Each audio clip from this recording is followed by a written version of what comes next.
स्वागत है आपका मेरी इस वीडियो में। आज की इस वीडियो में हम भारत के उच्चतम न्यायालय या सर्वोच्च न्यायालय कहें या कहें इंग्लिश में सुप्रीम कोर्ट से संबंधित महत्वपूर्ण जानकारियों के बारे में जानेंगे, जो एग्जाम के पॉइंट ऑफ व्यू से बहुत ही इंपॉर्टेंट है। तो इसकी स्थापना के संबंध में बात करें तो यह याद रखना बहुत ही सरल है। हम सभी जानते हैं कि 26 जनवरी सन 1950 को हमारा जो संविधान है भारत का लागू हुआ था। तो उसी के 2 दिन बाद यानी 28 जनवरी सन 1950 यानी 1950 में हमारा जो सर्वोच्च न्यायालय है उसका गठन वह बना। तो इसकी स्थापना के संबंध में मैं आशा करता हूं आप सभी को अब ये डेट याद भी रहेगी। तो उसके बाद जो इसकी स्थापना के संबंध में हमने बात करी, तो अब इसमें न्यायाधीश यानी कि जो जज है वो कितने होते हैं। तो जज कहें, एक तो होता है, एक सबसे प्रमुख होता है मुख्य न्यायाधीश जो सबसे हेड होता है, फिर बाकी न्यायाधीश होते हैं। मुख्य न्यायाधीश केवल एक होता है और बाकी जो न्यायाधीश है उनकी संख्या धीरे धीरे बढ़ते गई है। तो जब सन 1950 में इसकी स्थापना हुई थी तो शुरुआती दौर पर एक मुख्य न्यायाधीश था और 7 न्यायाधीश थे, यानी कि कुल मिला के टोटल जो जज थे इसमें 8 थे। फिर 1956 में यह संख्या बढ़ाकर 11 कर दी, यानी कि 10 न्यायाधीश कर दिया और एक मुख्य न्यायाधीश कर दिया। फिर 1960 में बढ़ाई संख्या, फिर धीरे धीरे 2009 में हम देखें धीरे धीरे बढ़ते बढ़ते 30 यहाँ पर न्यायाधीश हो जाते हैं और एक यहाँ मुख्य न्यायाधीश यानी कि 31 हो जाती है संख्या। और जो वर्तमान की स्थिति देखें तो सन 2019 में जो संवैधानिक संशोधन किया तो उसके तहत आप वर्तमान 2021 में हमारी जो न्यायाधीशों की संख्या है सुप्रीम कोर्ट में वह है 33 और 33 प्लस 1 यानी 34, एक और मुख्य न्यायाधीश यानी कि 33 न्यायाधीश और एक मुख्य न्यायाधीश यानी टोटल 34, यानी 34 न्यायाधीशों की संख्या है सुप्रीम कोर्ट में। एग्जाम के पॉइंट ऑफ व्यू से मोस्ट इंपोर्टेंट क्वेश्चन जो रखते हैं, सबसे फर्स्ट तो ये कि सुप्रीम कोर्ट के फर्स्ट मुख्य न्यायाधीश कौन थे। तो वो थे हमारे एच.जे. कन्या, यानी कि एच.जे. कन्या यानी कि हरिलाल जे की सुंदास कन्या, जो 1950 से लेकर 1951 तक भारत के जो सर्वोच्च न्यायालय है उसके मुख्य न्यायाधीश रहे। और दूसरी बात जो वर्तमान में है हमारे सन 2021 की बात करें तो वो है हमारे एन.वी. रमना यानी कि नुथालपति वेंकट रमना। तो ये 2 क्वेश्चन मोस्ट इंपोर्टेंट है।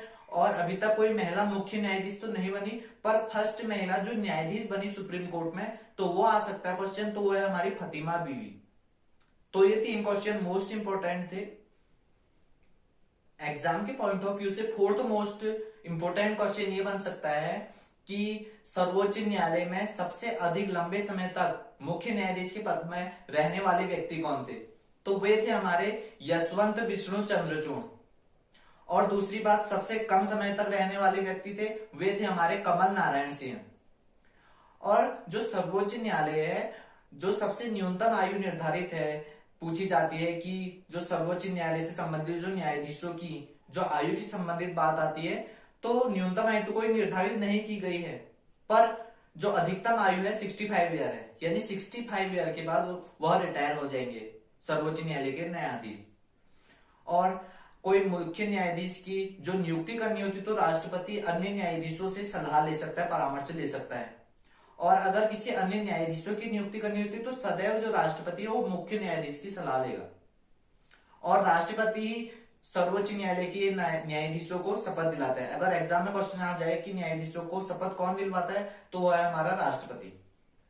अब बात आती है सर्वोच्च न्यायालय के न्यायाधीशों की योग्यता से संबंधित बातें, कि किस तरीके से इन्हें चुना जाता है, इनकी नियुक्ति की जाती है राष्ट्रपति के द्वारा। तो सबसे जो मेन बात है वह भारत का नागरिक होना चाहिए। तो ये सबसे कंपलसरी है, तो भारत का नागरिक होना चाहिए। दूसरी बात आती है कि उच्च न्यायालय आप सभी जानते भी होंगे, इसके बारे में भी आगे वीडियो बना दूंगा मैं। तो उच्च न्यायालय जो हर राज्य का एक होता है या 3-4 राज्यों का एक भी हो सकता है। तो उच्च न्यायालय या किसी अन्य न्यायालय में उसने 5 वर्ष तक किसी मतलब न्यायाधीश के रूप में कार्य किया होना चाहिए। दूसरी बात ये आती है, यानी कि उच्च न्यायालय या किसी अन्य न्यायालयों में उसने 5 वर्ष तक जज के रूप में वहां कार्य किया होना चाहिए। अगर ये भी नहीं है बात तो या तो जो उच्च न्यायालय या न्यायालय है वहां पर उसने 10 वर्षों तक अधिवक्ता के रूप में यानी वकील के रूप में कार्य किया होना चाहिए। अगर इन दोनों में से भी उसके पास ऐसी योग्यता नहीं है तो तीसरी चीज आ जाती है सीधे राष्ट्रपति पर, यानी कि राष्ट्रपति की नजर में वह कानून का उच्च कोटि का ज्ञाता होना चाहिए, तो राष्ट्रपति के द्वारा उसे सुप्रीम कोर्ट में न्यायाधीश के रूप में चुन लिया जाता है। तो ये तो थी न्यायाधीश के बारे में। अब इनकी सैलरी के बारे में बात करें तो जो मुख्य न्यायाधीश है हमारा सुप्रीम कोर्ट का, तो उसकी सैलरी होती है हमारी 2,80,000 प्रति माह, पर मंथ। और जो अन्य न्यायाधीश होते हैं सुप्रीम कोर्ट के, उनकी सैलरी होती है 2,50,000 रुपये। और सैलरी के साथ साथ अन्य जो आवास संबंधी सुविधाएं हैं, चिकित्सा संबंधी सुविधाएं हैं, अन्य बहुत सारी सुविधाएं इन्हें मिलती हैं। तो ये तो थी सुप्रीम कोर्ट के न्यायाधीशों के संबंधित सुविधाएं और सैलरी की बातें। अब सर्वोच्च न्यायालय के क्षेत्राधिकार से संबंधित बातें आती है। तो प्रारंभिक क्षेत्राधिकार है कि एक या अनेक राज्यों के मध्य जो वाद विवाद उत्पन्न हो रखे हैं, या दो से अधिक राज्यों के मध्य वैधानिक वाद विवाद उत्पन्न हो रखे हैं, तो वे सभी जो क्षेत्राधिकार है सुप्रीम कोर्ट के अंडर आ सकते हैं।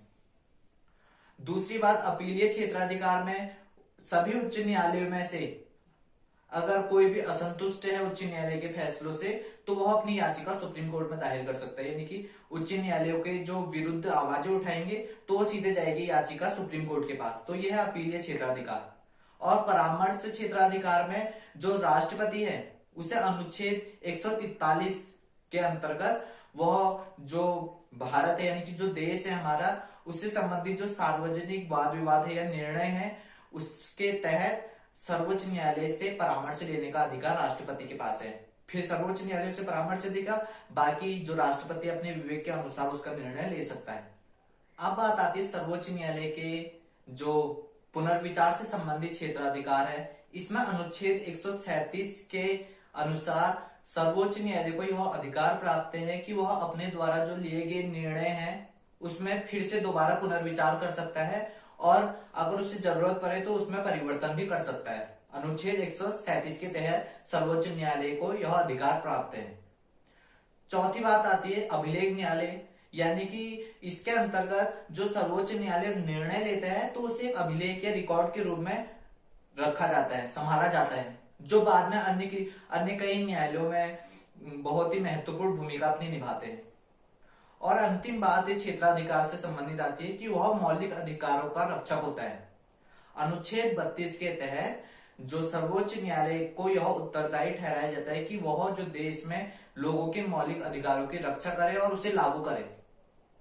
तो ऐसे संबंध में जो सर्वोच्च न्यायालय है वह मौलिक अधिकारों का रक्षक के रूप में भी जाना जाता है।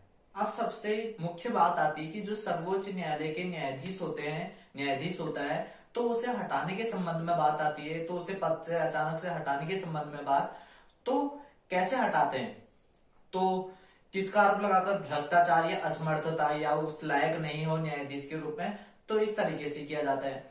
तो इस स्थिति में सबसे पहली बात दोनों सदनों में प्रस्ताव पारित करना होता है, जिसे प्रार्थना कहते हैं।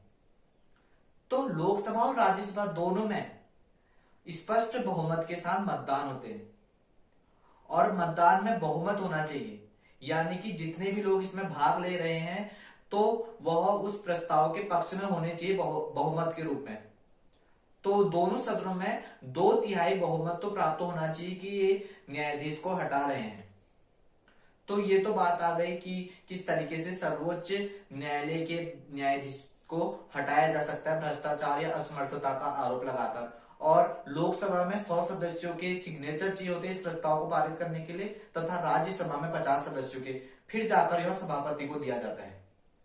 फिर जब ये दोनों सदनों में प्रस्ताव पारित हो जाता है तो उसके बाद लास्ट में अंतिम पावर होती है राष्ट्रपति के पास। तो राष्ट्रपति इस प्रस्ताव को देखता है, अगर उसको उचित लगा तो वो सिग्नेचर करके उस न्यायाधीश को उस पद से हटा सकता है। तो ये तो थी सुप्रीम कोर्ट की बात। अगर आपको यह वीडियो अच्छी लगी तो हमारे चैनल से जुड़ने के लिए इसे सब्सक्राइब कर सकते हैं और हमारा साथ दे सकते हैं।